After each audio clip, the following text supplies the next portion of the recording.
Esto va a comenzar. Toma tu carpule, tu tejuino y tu guitarra, porque si eres dentista, tapatío o rock and rollero, o simplemente eres un alma perdida en la internet, toma asiento y repite conmigo: dientes, guanatos y rock and roll. Esto es Chaquetas Dentales. Conducido, protagonizado y estelarizado por Mario López. Cada quien no, güey. No quiero saber nada. A ver, pues, entonces, ¿cómo va a ser este pedo? Eder Sánchez. Bueno, sí. Eso sí, también es un poquito. Un poquito. Y Álvaro Valenzuela. ¿Tú hablas de rock and roll? Ok, nos gusta enterarnos de todo. Chaquetas Dentales. Ah, bueno, entonces cállese el hocico.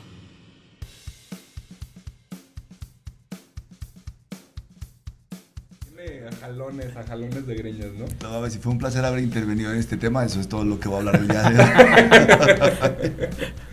El peor es que todavía no empieza el tema. Muy bien, comenzamos. Esto es Chaquetas Dentales con Álvaro Valenzuela. Eder Sánchez. Y Mario López. Sí, pues el día de hoy vamos a tocar un tema que a todo mundo nos apasiona, porque hasta el más purista de géneros le gusta el rock and roll.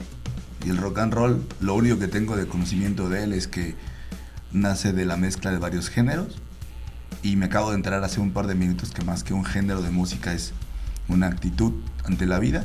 Y eso fue todo, un placer haber estado con ustedes el día de hoy. Comentábamos hace ratito, porque Eder ya vio o ya vio una parte del documental este que está sonando en todos lados. De Netflix. ¿Cómo se llama? Rompan todo. Rompan todo. Sinceramente, yo en un acto profiláctico de este tema decidí no verlo para no estar sesgado a lo que habla este documental. Y aunque me muero de ganas por verlo. Y pues platicamos eso, hay una entrevista, un texto por ahí de Robbie Draco Rosa, este compositor de rock ex Menudo y amigo íntimo de Ricky Martin, que es máster en el pop, ¿no? En otros géneros, compositor de La Vida Loca y de otros éxitos internacionales, donde él dice precisamente esto, que el rock no se puede hablar de él sin hablar de la actitud que se lleva en una vida de rock, pues, ¿no? En las acotaciones le decía a Eder que nadie me puede negar que Andrés Cavas actualmente hace rock y no se ha salido de la cumbia, ¿no? Pues te comentaba que hay una canción de Bad Bunny que ahorita está muy, muy rockera. Ajá. Y decía, de mí se acuerdan, en unos 10 años va a ser muy normal escuchar la mezcla del reggaetón, como ha pasado con todos los ritmos latinos, con el rock, ¿no? Y pues nos podemos ir para atrás, y Fobia hizo algo hace muchos años. Si lo escuchas hoy en día, te sonará algo de reggaetón. ¿Te acuerdas de esta canción de Veneno Bill? Sí. Tiene algo como de Sí, pues reggaetonesco. Como toque latino, muy... Es como surf con reggaetón, Ajá, ¿no? como muy isleño, muy caribeño. Muy caribeño, exactamente. Y bueno, y el Caribe que metió Maná desde el principio en el rock, pues. Entonces el rock va más allá de un género, va más allá más allá incluso de la guitarra eléctrica. Actualmente bandas que conocemos por rock, como Imagine Dragons o King no tiene guitarra. King no tiene guitarra, ¿no? Nos van dos. Oye, espérate, antes de continuar. Oye, está padre, porque en cada peda que sacan el tema de la guitarra, yo digo, esos güeyes no tienen guitarra, es todo lo que Sí, sé. claro. ¿Cómo se llama el tema? No hemos empezado. Y el tema de hoy se llama, ¿cómo se llama? La historia del rock en Guadalajara. Exacto. ¿Cómo llega el rock sí. a Guadalajara? Ya decíamos que Chaquetas Dentales es dientes, guanatos El rock and roll. y rock and roll. Entonces, pues sí nos compete hablar de cómo llega el rock a Guadalajara. Tal vez para algunos les suene este tema ya un poco chavorruco, porque no es precisamente... Mucho gusto, Mario. Porque somos chavorrucos. Y no es precisamente el tema actual. No es precisamente el tema de los jóvenes de hoy. No es su tema. Hoy escuché, hace poco una persona me dijo, ¿cómo podemos estar en pleno 2020 y todavía criticar a la banda y el reggaetón? No aquí, no en muchos lados, pero en la intimidad de mi opinión siempre hablaré mal de la banda y el reggaetón. Así sea el 2030. Te tengo que preguntar por qué. Porque, vaya, no es el soundtrack que yo quiero en mi vida, pues. Ok. Pero, ¿por qué? Yo voy a seguir preguntando por qué. Mira, el tema está bien sencillo. Yo he escuchado a los detractores del reggaetón, por ejemplo, decir que es una música de microondas, es una música que me das 30 segundos y yo te puedo hacer un hit. Pero Y también es hay cierto. rock así. Y es cierto, ¿sí?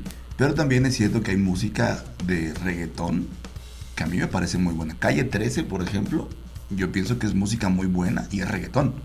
Pero si se alcanza a diferenciar del reggaetonero. Ok, entonces más en lo que estás en contra no es en un género como la banda o la música regional mexicana o el reggaetón, sino en la música que se hace por el puro hecho de vender. Me gusta. ¿Sí? Independientemente del género que Me sea, gusta, porque me existe en gusta. rock, existe en reggaetón, existe en cualquier género, música preempacada, hecha para que le guste a las masas. Que ojo, no tiene nada de malo, pero hay que reconocer que una cosa es el arte que se pasa, no sé, un autor de una canción que le toma mucho tiempo hacerla, y otra cosa es un güey que en 15 minutos hace un hit. Me gusta. Y listo. Me gusta tu análisis de mi propia opinión. Sí, tienes toda la razón.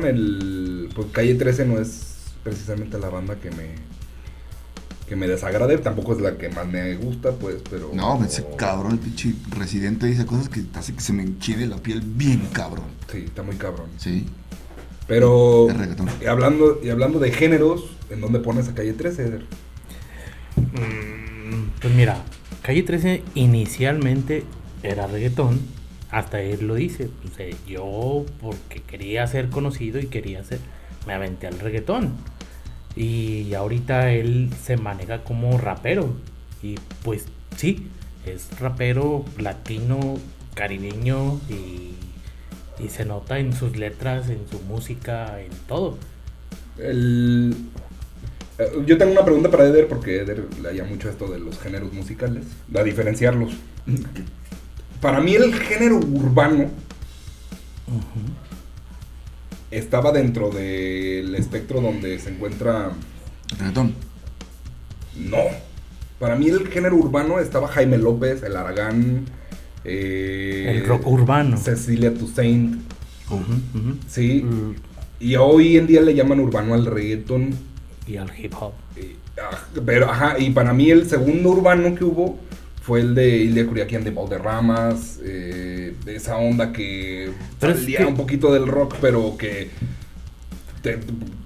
pues todavía se notaba el apellido Spinetta ahí, pues, ¿no? Sí, o sea, es urbano, pero le pusieron, no sé de dónde salió, el tema fusión, porque pues, eran muy funketeros, muy hip hop, muy rock. Entonces, pues le pusieron fusión, rock fusión. Ok. Sí, pero sí son urbanos. Pero al ¿y por final qué el de cuentas. reggaetón termina siendo urbano? Pues, digo, porque una de las quejas con la entrega de los Grammys es que el reggaetón no tiene una categoría, ¿no? Okay. Escuché a Maluma llorar por eso. ¿Sí? Sí. Que era género urbano, no era reggaetón. El tema, yo pienso que es como cuando platicas de otro tema que no sea referente a la música. A pesar de que sí hay ciertos instrumentos, ciertos ritmos que son característicos de géneros musicales, lo cierto es que si te pones a ser estricto, casi cualquier música que escuches es fusión. Exacto. Entonces es difícil, es un reto grande pretender ser purista y encasillar a uno de los géneros en algo. Yo he escuchado, por ejemplo, canciones que son con la banda MS y con Snoop Dogg. Así. Y tiene la influencia de Snoop Dogg y tiene la influencia de la banda MS. Y está buena la rola, por cierto. He escuchado una canción de Joan Sebastián con will.i.am. Entonces ya no hay... Oye, y está muy mala la rola. Depende de dónde la veas. No, porque a mí me Depende de gusta cómo la mucho escuches. will.i.am y a mí me gusta mucho Joan Sebastián. De hecho, es la banda que escucho, la banda de Joan Sebastián. Ok. Joan Sebastián Bach. Güey, date la oportunidad. Yo entiendo lo que dices y es que, pues sí, se oye bien coqueto decir, no, es que, güey, yo soy rockero, cabrón. Soy rockero y todo lo demás apesta. La verdad es que hay hermosura. No es por ahí. No es cierto, ¿eh? Esto lo vamos a editar para que no salga tal cual lo dijimos. Pero cada uno de los géneros tiene cosas hermosas, ¿sí? y no te voy a mentir, hay canciones que me cagan, de muchos géneros. Pero no podría decirte que me caga la música de banda, por ejemplo. No podría decirte que me caga el reggaetón, porque tengo canciones en esos dos géneros que me gustan mucho. Casualmente, la mayoría de la música que a mí me gusta es rock. Pero es más una fusión, ¿sabes? De rock con otros ritmos latinos, con música electrónica. Entonces, no sé, para empezar, también me gustaría saber si de este viaje logramos conseguir qué chingados es rock. Así como tal, puta, yo ya gané, ya aprendí. Pues para hablar de rock hay que hablar primero de rock and roll, y que son dos cosas muy diferentes. Ok. Sí, Dale. hay que empezar por ahí, ¿no? Pues el rock and roll nace en la década de los 50s, con la mezcla de varios ritmos, el jazz, el swing, el blues, etcétera, etcétera. Y esa discusión nunca la vamos a acabar, pues, ¿no? Porque entran géneros incluso los que llamaban en aquellos años géneros raciales o géneros regionales estadounidenses. Y que a su vez regional, si hablamos de región, sí podemos hablar geográficamente, pero no de cultura, porque las culturas estaban más mezcladas Que las razas estadounidenses. que las mismas razas estadounidenses. Pero sí, efectivamente, el rock and roll nace de una cultura racial. El rock and roll, pese a quien le pese, a mí no me pesa, claro. El rock and roll es negro. Sí. Totalmente. Y viene el señor Elvis Presley a hacer este producto tipo, si lo trabajáramos actualmente como un tipo Justin Bieber, que, es que el rock and roll está muy bonito, está muy bueno y está vendiendo mucho. Tenemos que empaquetarlo en un cabrón blanco. Sí, a huevo. ¿Sí? Entonces ahí nace el fenómeno Presley, ¿no? Y bueno, ¿qué pasa en México? ¿Qué pasa en el espectro mexicano? Pues que primero, bueno, no hay como tal una respuesta al rock and roll, porque comercialmente no funciona en México. Esa es la verdad. ¿Qué año era? En los 50s. En la Ok. década de los 50s, el género del rock and roll no funciona porque no funciona para los adultos. Hoy en día tenemos en cuenta que la industria se mueve mucho por la juventud, incluso por los niños, Totalmente de acuerdo. y no se mueve por los adultos. Pero si hablamos de 1950, estás hablando de una economía que la mueven los adultos. Ok. ¿Sí? Y si a los adultos no les queda el rock and roll, no es negocio, punto, ¿no? Entonces empieza la presión juvenil. Y los jóvenes empiezan a partir en dos, pues, ¿no? Empiezan a partirse en el asunto de los que gustan de la música vernácula y los jóvenes que empiezan a gustar de las influencias norteamericanas. Ok. Tomemos en cuenta que Norteamérica también no estaba muy preparado para la industria. Estaban más preparados los británicos. Sí, Elvis Presley llega a ser este madrazazo que para el cual la industria no estaba preparada, punto. Y no supieron manejarlo en muchos aspectos, pues. Ok. Grandes de esos aspectos es cómo traducir, cómo en este país angloparlante, rodeado geográficamente junto a países hispanoparlantes, no supieron incluso trasladarlo. Y estamos hablando ya cuando nace el rock, cuando estamos hablando de los Doors, de Velvet Underground, de todos esos grupos norteamericanos, no llegaron a México. Que hoy en día cualquier empresa norteamericana te diría, qué pendejo estás si no lo bajas a México. Digo, eran otros tiempos, eran más regionalizados entonces. Sí, Ni claro. los medios estaban preparados para difundir de manera popular todo eso. Y era difícil cruzar fronteras. Exacto. Claro que no nada más la industria, sino el tiempo. No era el tiempo adecuado para toda esa difusión. Hoy día tienes un hit nuevo diario. Todos los días. Todos los días hay una canción buena nueva. Así es. Porque ya estamos mucho más globales, estamos mucho más preparados para comunicarnos de manera internacional. No, y para los niños que nos están escuchando, Hijas, hola. Mafer Majo. Para los niños que nos están escuchando, estamos hablando de que, pues, primero no había internet, Para empezar. empezando. Estábamos en la posguerra. Ok. La televisión era visto incluso a veces por cierto sector de la población económica algo ridículo. Ok. México vivía descalzo. hay que entender este contexto bien cabrón, ¿no? De que dices, bueno, mi mamá me contaba, digo, mi madre directa, pues, no mi abuela, no. Mi mamá me contaba que ella recuerda de niña ver a Manzanero trepado en un tráiler haciendo promoción a su disco con un piano. O sea, pasar por las calles de Guadalajara, ¿no? O sea, que Spotify, ni que recomendaciones de YouTube, ni que la chingada, pues, ¿no? Otros tiempos. Otros times, ¿no? Entonces fue la orquesta, digo, ya pasando el tema, en México, la orquesta de Pablo Beltrán Ruiz y la orquesta de Juan García Esquivel fueron las dos orquestas encargadas de llevar el rock and roll a la alta sociedad de los años 50 en la Ciudad de México. Orquesta, llámese orquesta de mambo, de cha-cha-cha, de danzón, ese tipo de orquestas, o en Estados Unidos les llamarían big bands, ¿no? Las big bands. Big bands, pero aquí era la orquesta, ¿no? La orquesta de Pablo Bertán Ruiz y la orquesta de Juan García Esquivel, quienes empezaron a tocar covers de Elvis y de Little Richard. Oh. Música de Little Richard, de Chuck Berry y de Elvis Presley en su repertorio.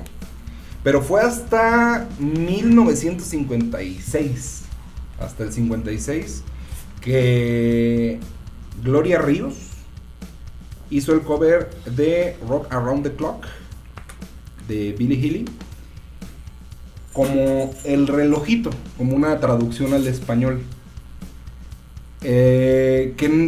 Bueno, yo escuché el tema. De la chingada, ¿verdad? Ajá, para empezar de rock and roll, así como que dices, bueno, no es el rock and roll así como al que estoy acostumbrado a escuchar como rock and roll. Es así como un poquito más de swing, o no sé cómo llamarlo. Es un rock muy primitivo, pero hizo la traducción y le puso El Relojito. Esto lo lanzó en radio y se volvió un putazazo. Y entonces los grandes de la industria de la comunicación se dieron cuenta que ahí había un nicho de mercado que ya Gloria Ríos había abierto, ¿sí? Entonces, los siguientes grupos fueron los Black Jeans, los Camisas Negras, Pepe y sus Locos fueron los Locos del Ritmo, y luego los Teen Tops que tomó la voz el venezolano Enrique Guzmán. Todo esto en los años 50 empezaron con la fórmula, y le podemos llamar la fórmula Gloria Ríos, que era tomar canciones que ya estaban bien probadas en inglés en Estados Unidos, sí, y las traducían o les cambiaban completamente la letra y hacían una versión hispana. Les partían en su madre, sí, y luego ya se las traían. Bien mega hiper feas, ¿no?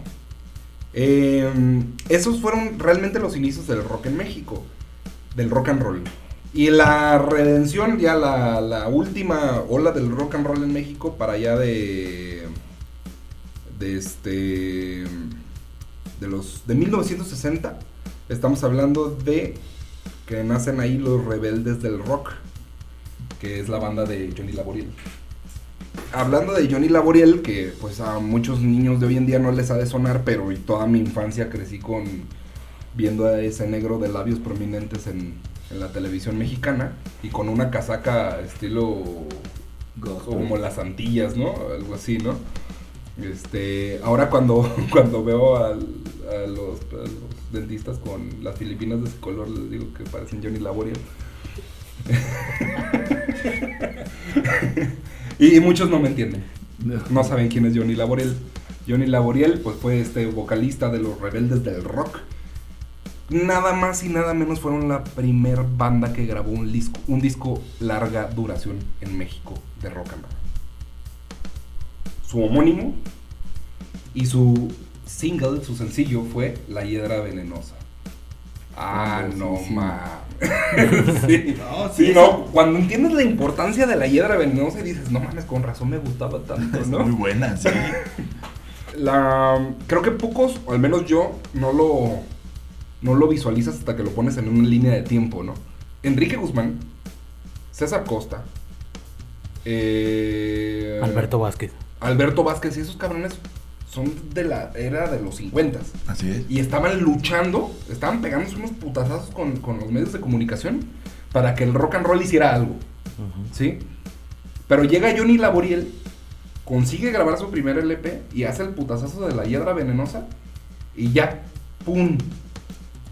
Todo se abrió para el rock and roll. Todavía faltaba la era del rock, ¿no? Para el rock and roll todo se abrió. Y el rock de la cárcel y todas esas cosas que ya salían en películas con Angélica María y sí, ya había películas de rock and roll, ¿no? Vaya, ya el tigre ya le había entrado al juego. Tigre Azcárraga. Y a la par de 1960, en Guanato City, nace el primer grupo que también llega a lograr, quien logra una grabación, que son los Gibson Boys, los chicos Gibson. Consiguieron tener en su arsenal unos equipos Gibson, guitarras, amplificadores, bajos y todo lo que fabrica Gibson en la época. Que bueno, ese es otro tema muy, muy, muy extenso y que vamos a tocar próximamente. próximamente. Sinceramente, le hallo más todavía que a esto de la historia del rock y los grupos y todo esto. Pero, y que me apasiona tal vez ligeramente más, ¿no? Que es el tema del artefacto, ¿no? De la guitarra eléctrica y todo esto, ¿no? Me encanta coleccionar guitarras, me encanta saber de ellas, saber por qué las fabricaron así, etcétera, ¿no? Pues los Gibson Boys, me preocupaba en mi preparación del tema, me preocupaba buscar sobre todo los barrios. Los Gibson Boys, no sé de qué barrio son, pero sé que en nuestro barrio natal de Eder y su servidor, existe ahí un ex Gibson Boy por ahí perdido. Ok. Los Gibson Boys fueron formados por Felipe Maldonado, Javier Reyes y Carlos el Topolino. Y su primer cantante fue Manolo Muñoz. Cabrón. Ahora sí ya me orienté. Ay, humildemente. Ay, güey. Y eso yo le puedo decir que es como el final, no el final de sonar ni nada, pero el De final la era. del camino, del abrir brechas del rock and roll.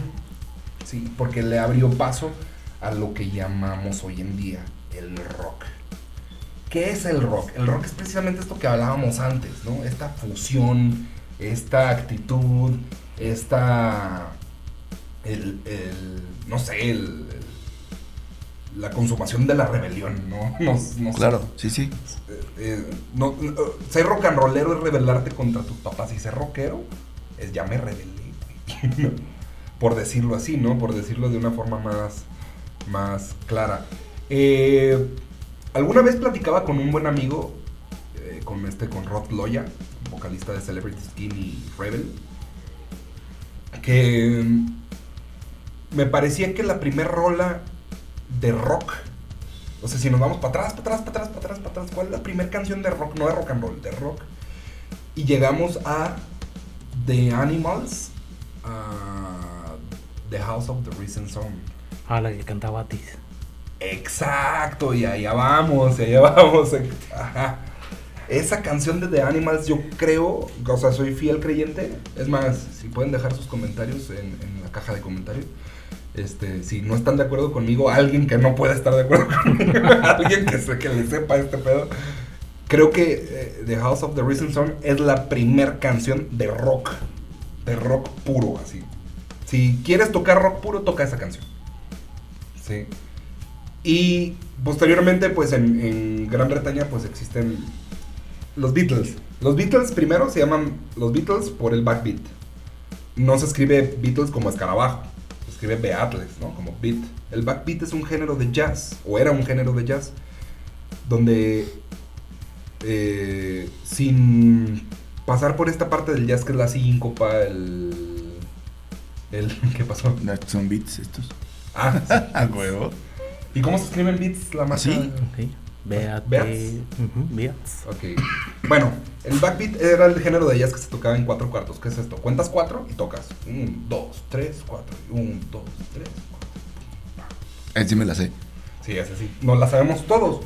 Porque es el estándar del pop desde los Beatles hasta hoy en día. Las baladas, todo se toca en 4 cuartos. El 4x4, ¿no? 4x4, exacto. Yeah. Ahí es donde empieza de alguna forma el rock. Esa es la gran pregunta. Creo que el rock, opinión personal, el rock en Gran Bretaña, hablando de Gran Bretaña, se consuma hasta The Who. Hasta The Who ya así como rock, ya no es como el rock and roll pasado al pop. Porque los Beatles más que un nacimiento de rock es como un nacimiento del pop. ¿Sí? Y hablando de definiciones, ¿tú cómo definirías la música pop? Es toda una ciencia detrás del pop. Sí, claro. Pop, para empezar, la palabra significa popular. Así es. Pues es lo que entra en la gente. Entonces, si hablamos, por ejemplo, del metal de los 80, el metal de los 80 fue pop. Ok. Sí. Es como un producto. Lo maravilloso del pop, y es lo que a mí me llama la atención, es que, bueno, hablamos de música y el rock, pues es una expresión social a un segmento de la población que hasta ese entonces estaba reprimido por sus papás. Uh-huh. Y fue como darle salida a esos sentimientos, darle salida a esa incomprensión que sentían a manera de arte, a manera de música. Una vez que la industria se dio cuenta de que eso tenía un potencial de venderse a las masas, es que surge el pop. Y es que surge un producto diseñado, imagínate qué maravilla, que tú como creador de un concepto tuvieras la posibilidad de diseñar ese concepto de modo que le gustara a la mayor cantidad de gente posible. Y eso, la gente habla mal del pop, la gente dice, pop, quítate con tu pop. Güey, el pop está en todos lados y el pop es sumamente difícil de hacer. Sí, claro, completamente. Entonces, a mí me parece maravilloso que pues en cada uno de los géneros musicales hay un género pop. Hay composiciones pop diseñadas para gustarle a la mayor cantidad. Y no he leído tanto acerca del tema, pero sí sé que tiene que ver incluso hasta de los beats por segundo que tiene ese ritmo, tiene que ver con el tipo de letra que tiene que ver con la composición musical. Está chingoncísimo. Algo que pocos saben, y ya se volvió así como un mito, es la música post-guerra. O sea, la música post-hitleriana. Ok. Que es 1950 precisamente. Pues nos volvemos un poquito a 1945, sí, por ahí. Exacto. Nos volvemos por ahí y tomamos en cuenta algo. La música grabada estaba en pañales. La televisión estaba en pañales. Sí, así es. O sea, la comunicación masiva estaba en pañales. Ese es como el mensaje, ¿no? Y se dice ahí que Adolf Hitler, su publicidad era capturada en 330. Ok. En una frecuencia de 330. Y en postproducción la aumentaban a 440. Ok. Entonces cuando él daba un discurso, impactaba porque el ambiente que escuchaban, el ambiente que las personas estaban acostumbradas a escuchar al natural, estaba alterado, estaba exaltado. Ok. Estaba exaltado ligeramente, pero lo suficiente para tú ponerle atención. Entonces dicen que después de la posguerra, la afinación de 330, que era... Perdón, 430. Fíjate, son 10 Hz nada más. De 430, que era la nota del La del piano, la nota del La central, que para el sistema en inglés es la A, es la primera nota. Ok. La nota del La del piano, la subieron todos a 440 porque empezaron a escuchar grabaciones alemanas donde la nota del La, no sé, una grabación de Mozart, pues, ¿no? Por decirlo así, que es austriaco igual que Hitler. Estaba postproducida en 440 y escuchaban la nota del La. Y cuando afinaban un piano, como ya había cilindros de cera o discos de vinilo, decían, a ver, ponen en el fonógrafo esta pieza, ahí trae un La para afinar todo el piano, ¿no? Y pum, y entonces empieza a esparcirse por todo el mundo las notas en 440. Entonces, las piezas de hoy, las piezas clásicas que escuchamos hoy en un CD o en una reproducción electrónica, se escuchaban 10 Hz abajo antes de 1945. Eso es un hecho. Ok. Sí. Entonces, el pop también encuentra su maneje ahí, ¿no? Su modus operandi ahí. Bueno, ok, ahora todas las canciones se van a hacer en 440. ¿Sí? los Beatles empiezan a grabar en 440. Y de ahí, por así como dicen, de ahí para el real, pues, ¿no? Todos es en 440. Hubo ahí como movimiento en los finales de los 80, donde se bajaron a 330 todos los rockeros, como para diferenciarse del pop. Del pop. Sí, si tú tocas, si tú pones un disco de Guns N' Roses del Appetite for Destruction El mejor. o pones a Metallica antes del Black Album, incluso después, no estoy muy seguro cuándo dejan de hacer eso, si lo dejaron de hacer. Notarás que si tú te sabes la canción en algún instrumento cual sea, no suenas más arribita. Ok. Y entonces lo que hace uno es desafinar, por ejemplo, la guitarra a medio tono Chas mamón. para poderla tocar. Y ni siquiera es exacto, te pasas poquito para abajo, porque no es tanto tampoco, es otra afinación en otra frecuencia, no es No es por tonos. desafinación, Ajá. es por notas, pues, ¿no? Entonces, Sweet Child of Mine, que la amamos todos, yo creo. Sí. Yo sí. ¿Tú no? Sí. Ah. Su chambelán. Su chambelán. Pues no está tocada en 440, está tocada en 430. Y fue como un movimiento como lo que decías, no, es que no, el pop que chingue eso, sí. Sin embargo, Sweet Child of Mine es lo más pop que hay, ¿no? Hoy en día, ¿no? Volviendo al tema. Del rock, verga. ¿Cómo se llama? ¿Pop? Volviendo al tema, ya pasamos por cómo nace el rock, que para mí que es rock en sus inicios, mencionamos una canción que para mí es la primera de rock.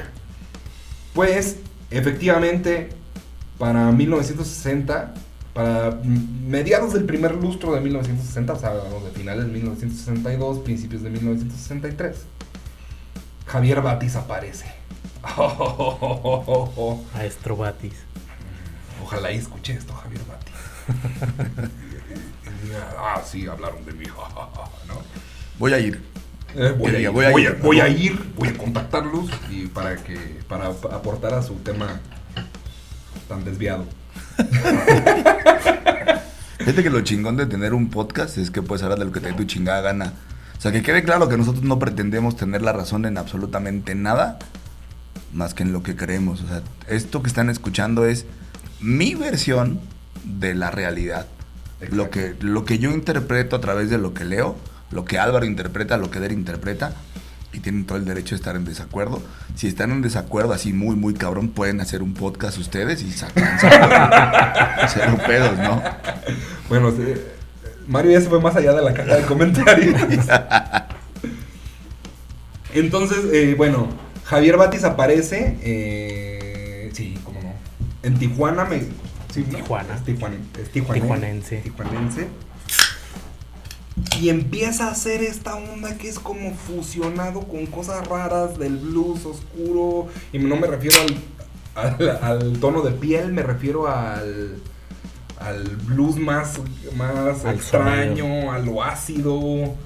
Empiezan a aparecer artistas en Estados Unidos como Janis Joplin, Jim Morrison, y se empieza a poner ácido el asunto. Apareció el LSD, como no. Se empieza a poner psicodélico todo. Y estamos hablando apenas de 1963. Estamos hablando de bien tempranito. Y en Guadalajara, en la colonia Chapalita, que viene siendo Zapopan de hecho, junto a un parque, empieza a ensayar una banda, ritmos fusionados, que se hacen llamar La Fachada de Piedra. La Fachada de Piedra fue hasta 1967 donde ya como tal hacen su conformación, ¿no? Con Miguel Ochoa, Tony Baker, Mark Heavy y Thomas Joachim. Todos norteamericanos, todos de Los Ángeles, excepto Miguel Ochoa. Entonces ya traían esta onda ya rara, ya se la sabían. Ellos de hecho graban su primer EP, hacen su primera grabación en la banda. O sea, le enchufan ahí algo a la consola y ese es su primer disco, ¿no? Para 1969, en Jardines del Bosque, en Guadalajara, este sí es Guadalajara, Sí, sí es Guadalajara. Sí, Digo, Jalisco. no me lo sé bien, pero mira, la neta todo es Guadalajara, güey. Todo es Guadalajara. No traemos pila ya, ¿eh? Ok. Todo es Guadalajara. Los tapatíos sabemos perfectamente deslindar los municipios, pero para el resto de la república todo es Guadalajara Todo y es zona Guanatos. metropolitana. Ok, en 1969, en Jardines del Bosque, en Guadalajara, nace la Rebo en su alineación original. Oscar, la Rebo, aclaro, es la revolución de Emiliano Zapata. Au. No, lo que más que nosotros como somos compas. No, pues, de hecho Digo, ya. Rebo. De hecho, ya ahora ya es la Rebo. De hecho, ajá, sí, pero la Rebo, bueno, tiene que ver con esta onda de que hoy tocan periódicamente en algún club nocturno de Ujú. Guadalajara, ¿no? Y se quieren diferenciar como del proyecto este que hace producciones. El vocalista original de la Revolución de Emiliano Zapata fue Oscar Rojas. El guitarrista y corista fue Carlos Valle. Francisco Martínez Ornelas hizo el bajo. Antonio Cruz, baterista. Antonio Cruz, compositor de muchos de los éxitos de la Rebo. Y Javier Martín del Campo hizo, bueno, siempre se pone como director y guitarra. Javier Martín del Campo. No tengo objeción al respecto. Mis respetos a don Javier. Pero Y- se pone. Pero se pone como director, digo. Bueno, en 1969 también, y también desde los 60s existentes, graban su álbum Los Spiders.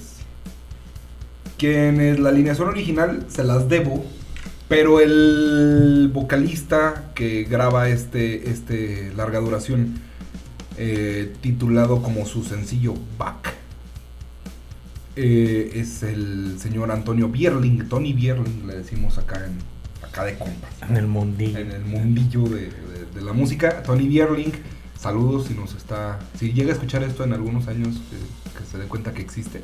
Tony Bierling, de los Spiders surge una leyenda que es el Tuki, guitarrista de los Spiders, y se les considera los Doors de México. Ah, cabrón. Ay, güey. Huevo.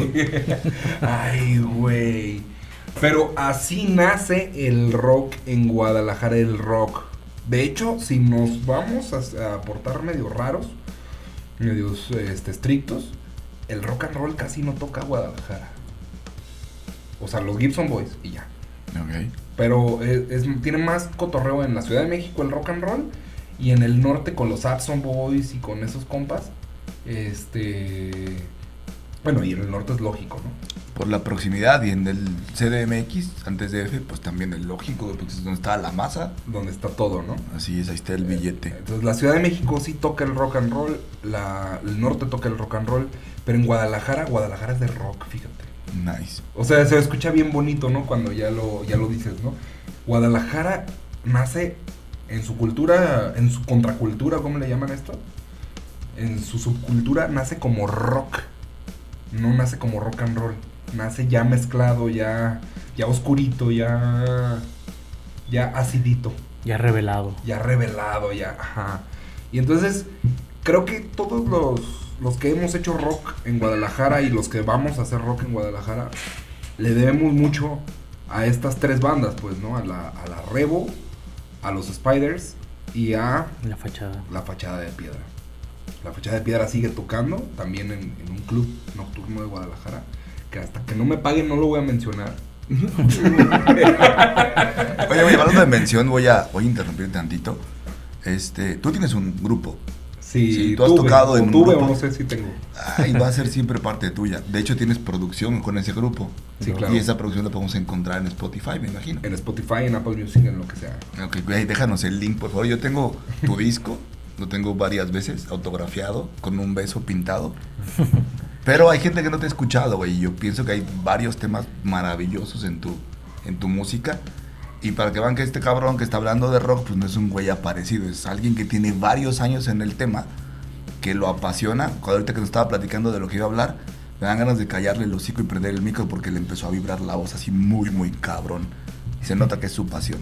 Entonces, si vayan a escucharlo, es la onda. Y lo recomiendo grandemente. Entonces sí, déjanos Ok, en la el descripción. link. Exacto, déjanos el link para poder consumir tu música. Consuman mexicano. Sí, sí está muy bueno, ¿eh? No es que sea lo mío, pero sí está muy bueno. Y bueno, ya dejando un poco atrás los 60s, nos vamos hasta los 80s, los 70s, no, sí, los 70s. Bueno, nos quedamos en 1969, los 70s. Los 70s fue la época dorada del rock. Hay que aclarar algo para los que nos ven o nos escuchan en otra parte de la República. El fenómeno hoyo funky no es de Guadalajara, ¿eh? No, es de la Ciudad de México. Después de lo de Avándaro, porque se hizo como del diablo el rock. Se satanizó y pues empezaron a perseguirlos y de todo. Entonces empezaron a hacer las tocadas en subterráneos, en casas abandonadas o así. Entonces son los que se conocen como los famosos hoyos funky. Los hoyos funky, que sí eran hoyos. Sí, porque pues eran subterráneos y casas abandonadas. Y eran pozos, muchos eran pozos o cisternas abandonadas suficientemente grandes para contener gente. Huevos. Sí. Eran los hoyos funky. Pero si bien, o sea, no tenemos mucho de qué quejarnos los tapatíos, no hubo el fenómeno hoyo funky. La verdad es que las fiestas y las tardeadas, era como el nombre, se daban de manera regular y sí, con problemitas como que, ¿cómo le llaman? Te echaban a la policía. Ajá, alteración al orden público y estas ¿Normal? Cosas. Normal, que puede pasar hoy en día y que sí. Es sin broncas, ¿no? Hasta por una fiesta. Hasta por una posadita. Ajá. Sin hacerle daño a nadie. Exacto. Por una rocola te andan tocando la puerta. Mandando a la policía. Y entonces, fuera de esos problemas, la verdad es que no tuvimos grandes problemas respecto al... Y digo, tuvimos como si yo hubiera existido, ¿no? Pero los tapatíos no tuvieron problemas al respecto. En la época Díaz Ordaz no la vivimos, pues, 60, no. O sea, si hablamos de 1968 y la persecución del joven, la persecución al joven. Al joven socialista. No, pues al joven. No, es que, bueno, el movimiento del 68 ya no nomás eran socialistas, ya, porque se unificó todos los estratos sociales y todas juveniles. Las tribus urbanas. Todas las tribus se unieron en ese movimiento del 68. Sí, o sea, pero a lo que voy es que a Guadalajara no le pegó. O sea... No. Tiene su lado bueno ser provincia. Sí, tiene su lado bueno ser jericayo o tejuino, ¿no? O sea, sí, rock. Sí, represión. Sí, el pelo largo es símbolo de delincuencia. Y sí, esas cosas sí.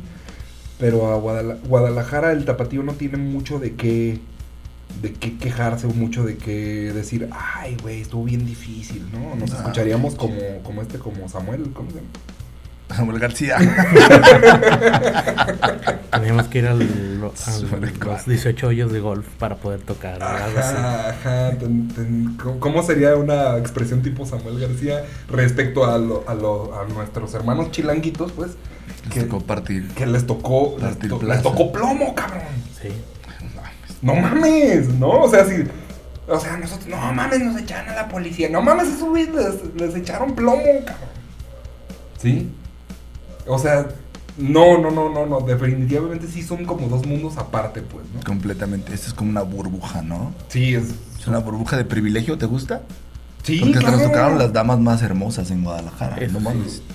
Eso y que no nos tocó balazo, creo que son las dos bendiciones más grandes. Exacto. Entonces, sí, estamos en una burbuja. Cuando llegamos al final de los 80 y tenemos a Maná como representante del rock, pues todo tiene sentido, ¿no? No, bueno.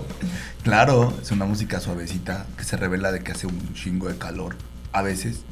Ajá, y que con una cerveza lo curas, ¿no? Sí.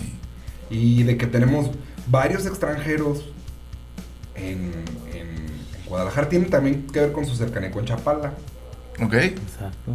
Que es paraíso gringo, paraíso canadiense. Entonces, tenemos varios extranjeros haciendo rock en Guadalajara en la década de los 70s, en la década de los 80s. Llega Maná, simplemente está el baterista Alex González, que me parece... Es de California. Él es de California, Sí, de Los de Ángeles. padres cubanos, Ok. o algo así, ¿no? La neta no sé. pero Tenemos creo a que José sí. Force, Alguna peda Cubano. cubano. nuestro amigo José Force cubano. Él ya en principios de los 90s. Tenemos varios extranjeros aquí haciendo rock y haciendo rock bueno, ¿sí? Tenemos varios foráneos haciendo rock. Mi padrino Carlos Avilés, bajista de Cuca, es de Obregón, de Sonora, Sonorense. es sonorense. Y bueno, o sea, creo que Guadalajara sí se convirtió en el paraíso del rock. Hablando de 70s, 80s y hasta tocando los 90s un poco. Y se hablaba, de eso sí me acuerdo yo, se hablaba en 1995 se hablaba de que Guadalajara exportaba muy buen rock. Y dices, bueno, pero es que en la Ciudad de México seguía todavía esta onda del rock de contesta, del rock De rebelión. del rock, ajá, exacto, y con justísima razón, ¿no? O sea, no solo el Tri, o sea, si nos vamos hasta Molotov, que creo que salió en 1994, por ahí, Molotov también es rock de contesta.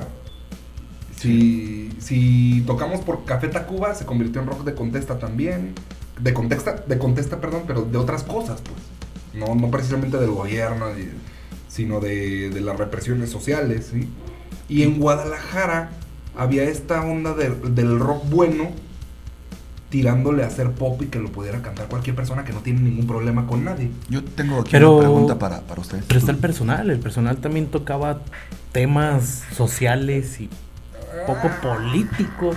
Pero nuevamente volvemos al tema del estereotipar o del generalizar, ¿no? O sea, yo tengo una pregunta. Para hacer buen rap, ¿tienes que haber sufrido represión? ¿Tienes que pertenecer a un gueto? No. Para hacer buen rock, ¿tienes que rebelarte? No. La realidad es que es arte, la música es arte y es un desfogue de las cosas que tienes dentro. Y cuando te encuentras a un público allá afuera que se siente identificado con aquello que estás diciendo, pues la realidad es que no importa si viene del sufrimiento, ¿sí? Y estoy recordando, por ejemplo, el tema del grunge, ¿no? El tema de grupos como Nirvana, que en su música había pues ese salirse de lo comercial, ese renegar de la industria de la música. Y la paradoja, ¿no? De que cuando su música fue escuchada y cuando tuvieron éxito, pues se volvió pop.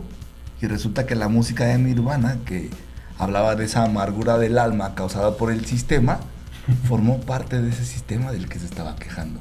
Claro. Es parte de la depresión de Kurt Cobain, que dice, güey, no mames, yo se supone que estoy hablando en contra de todo aquello de lo que ahora formo parte y estoy viviendo muy bien de esa máquina. Entonces se sentían como impostores, se sentían como si ya no tuvieran ese derecho de quejarse, porque pues como ya no estaban sufriendo. Entonces es una cosa maravillosa, porque el origen puede haber sido el descontento social, pero ya nos tocó a nosotros en Guadalajara una música mucho más, pues, ajena a la queja, ¿no? Ya no tienes de qué quejarte, simplemente es hablar de lo que le toca al alma y hay gente aquí en Guadalajara que igual no estamos sufriendo de nada y también te sientes identificada con esa música alegre. ¿Cuál es el último grupo de rock tapatío que te vibró? No sé. Azul Violeta. Azul Violeta, Azul Violeta, ¿eh? Azul Violeta. Azul Violeta. Azul inverso. No, No, no vale, no vale, no vale.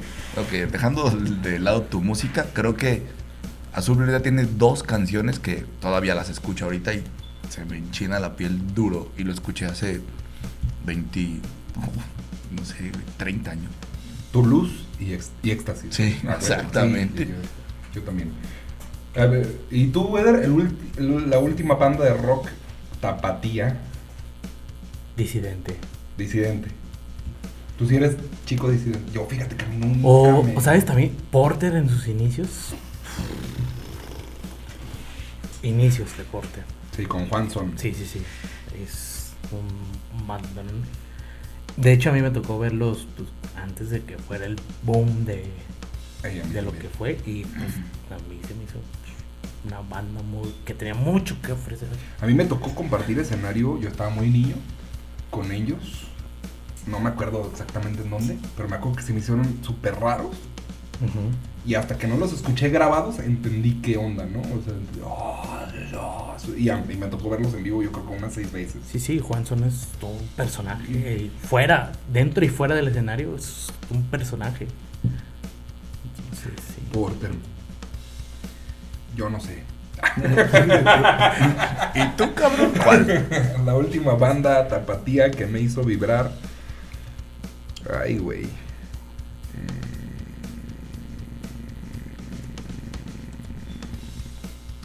Es difícil, ¿eh? Yo creo que también Porter.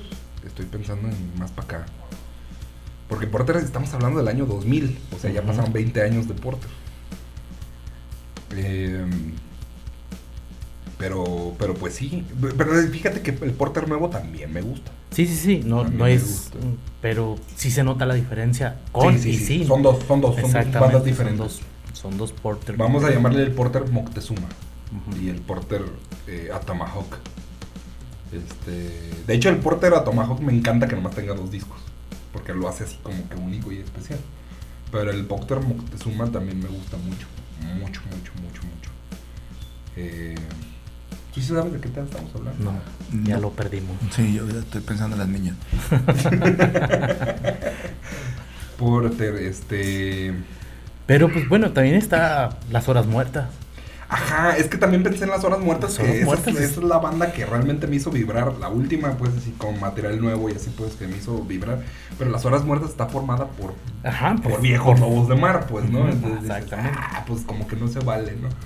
Pero Las Horas Muertas es la banda de Nacho González, el baterista de Cuca el Implacable, con Carlos de Cuca en el bajo, Chacha Rivera en la guitarra, que fue el primer guitarrista que tuvo forceps como de planta, y en la voz está un personaje un tanto enigmático del rock en Guadalajara, que es Oscar Fuentes. Maestro. El maestrazo Oscar Fuentes, que actualmente reside en Tucson, Arizona. También. La cámara. Tampoco. El Oscar Fuentes es de Tijuana. Oscar Fuentes. Sí, es lo que yo tengo entendido, güey. Pero también vino aquí a Guadalajara, hizo buen rock and roll con este trío de personas. Actualmente reside en Tucson, Arizona, y cada vez que viene él, pues, y se juntan Las Horas Muertas, las zorras puercas les decimos ahí entre compas. Es así, es una banda de blues, pues sí, vamos a decir un poquito purista, ¿no? Sí. Una banda de blues algo purista. Pero qué buen rock, ¿eh? Qué buen rock. Hay mucho en el género musical, en el gremio musical, hay mucho cabrón purista, ¿eh? Sí. Hay mucha gente que es muy creyente de su forma de tocar, y no nada más eso, sino que ve mal que los demás toquen diferente. Por ejemplo, yo conozco la forma de tocar del baterista de Azul Violeta, que se llama Alejandro Pérez. Uh-huh. Él agarra las batacas como... Baqueta. Las baquetas, perdón. Eso lo vamos a editar. Bueno, como las agarra el baterista de los Rolling Stones. Todo el mundo los agarra. Ajá, uno así y el otro... Como banda de guerra. Ándale. Y me acuerdo que decía que la demás gente que tocaba así no estaba chido. Está pendeja. Sí. Bueno, la razón por la que se toca con las baquetas cruzadas es simplemente para no chocar con el que tienes al lado, Entiendo eso, O sea, pero ajá. él toca así. Algún día, todavía. digo, lo sé porque algún día me lo pregunté y tuve que preguntarle a bateristas que incluso habían estudiado con Tanaka, que también es una institución aquí en Guadalajara de bateristas. A ver, ¿por qué la baqueta así o la baqueta así, no?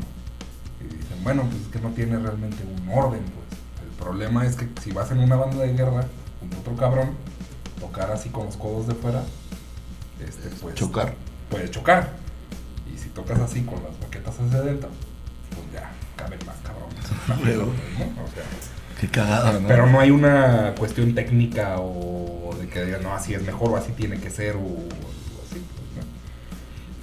Pero sí, voy a hablar de alguien muy purista, o de alguien es muy purista. Los Gato Gordo. ¿Alguien ha escuchado a Gato Gordo? No, Es Yo una- tampoco. Gato Gordo Blues Band es una banda de blues de Guadalajara de hace muchos años. Y actualmente esta familia, que son los Palacios, tienen una banda que se llama Bad Boys Blues Band. Tocan seguido ahí en otro club, que también, si no me pagan no voy a decir cuál. O sea, no es que me multen o no, paguen, cabrones. Pero los Bad Boys sí les hago su publicidad pertinente. También su música está en plataformas. Todas las bandas que hemos mencionado están su música en plataformas. Hoy deberíamos hacer nuestra lista de reproducción. Oh, sí, yo la quiero. Sí, Digo, ¿no? la de este programa, la lista de reproducción, y la ponemos ahí también en la descripción. Los Bad Boys Blues Band son Genaro Palacios, papá. Este señor que actualmente hizo como algo de popularidad porque participó en La Voz Senior. Es conocido, digo, no es por afán de exaltar eso ni nada. Es conocido porque carga con un tanque de oxígeno y está conectado todo el tiempo. Pues respira con oxígeno. ¿Tienes COVID o qué pedo? No, pues desde hace muchos años, ¿no? Como que tiene un problema ahí pulmonar. Oh, pero es una condición Es una médica. condición médica. Cabrón, yo mamando. No, pensé que era para cantar mejor. No. No, Genaro. Vamos a cortar eso. Genaro Palacios, papá. Utiliza oxígeno. Una disculpa. Y es conocido o reconocido por ello, pues no, pero no por encima de su talento y su talento, pues, ¿no? Y Genaro Palacios Jr., que normalmente es quien canta con su papá, es ex compañero mío de algunos diplomados y buen amigo. Ahí nos andamos memeando todo el tiempo en Facebook.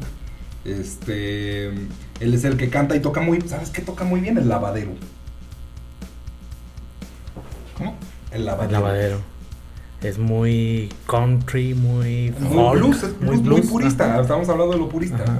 Ya. Genaro Palacios Jr. toca el lavadero, que es ponerte una tabla de lavar con dedales para coser y hacer como ritmos de batería con el lavadero y una campanita de hotel. Cabrón. Sí, lo he visto. Sí, Todo un arte. Pues él toca el lavadero. Saludos, Genaro. Ay, discúlpalo. No mames, güey, yo no sabía, estoy mamando, soy un ignorante. Me declaro un ignorante.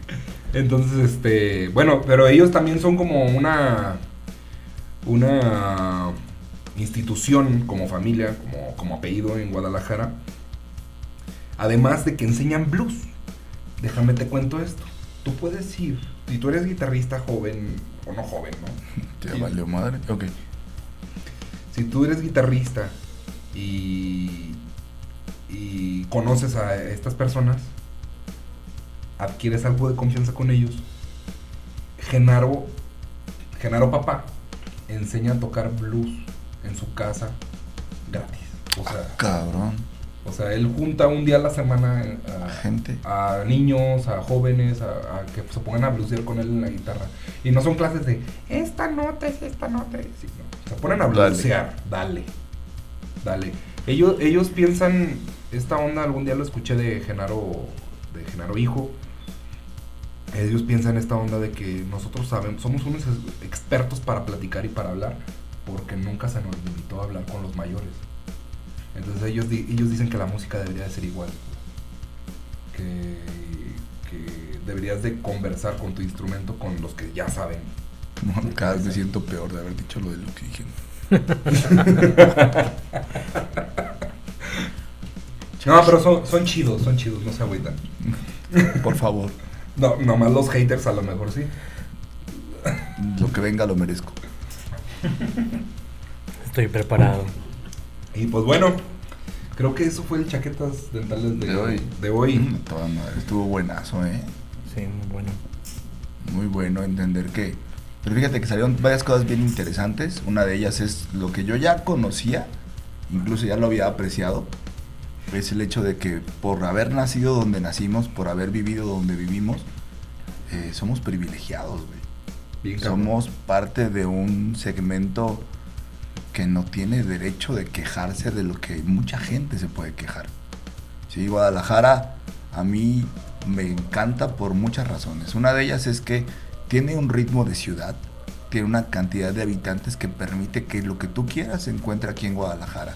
Hay para darle satisfacción al gusto más exquisito, pero también tiene la gran ventaja de, por ser tan pocos habitantes, el tráfico todavía no es aquel tráfico que tienen las grandes urbes.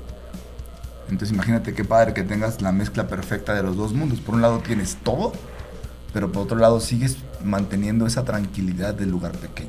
Sí, completamente. Sí. Y vuelvo al tema, nos tocaron las damas más hermosas, entonces creo que... Ahí sí se la pelan todos, güey. Sí, digo, hay lucha muy pareja, hay gente hermosa en toda la república, pero tengo que decir que las mujeres de nuestro estado son maravillosas.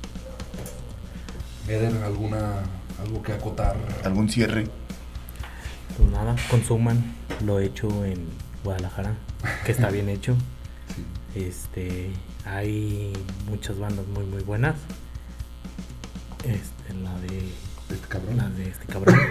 Las de este cabrón, las de los Valenzuela y los Rivas es muy buena. El nuevo proyecto que viene, muy bueno. Y pues todos los que comentamos en este episodio, escúchenlos, dense la tarea para que crezcan un poquito más su oído y estén más abiertos a otras opciones y ritmos que quizás van a ser nuevos para ustedes, que pues para uno que ya los escuchó, pues no son nuevos e influyeron en nuestras vidas, en nuestra formación musical que tenemos. Y nada, eso es todo por mi parte. Yo me despediría diciendo que no hay ningún género bueno o malo. ¿Puedo escuchar eso otra vez? Yo me despediría diciendo que no hay ningún género bueno o malo. Cabrón, tuvimos un cambio en una hora. Doctrinamos a este cabrón. Pero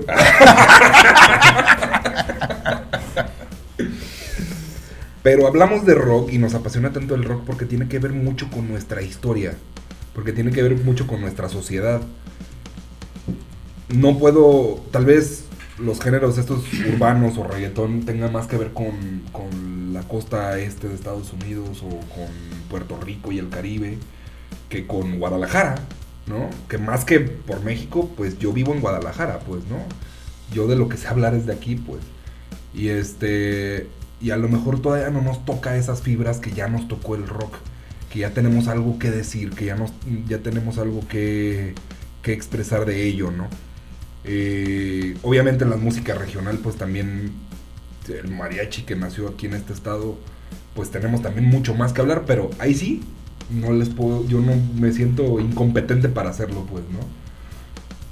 Simplemente me despediría así justificar el por qué hablamos de rock y no de otros géneros, que también tocamos otros géneros como a colación, pero es precisamente por eso, porque en Guadalajara, como lo mencionamos, creo que mi conclusión es esa, ni siquiera Guadalajara pasó por el rock and roll, llegó directo al rock, y tenemos mucha historia que contar al respecto, más que en otras ciudades del país.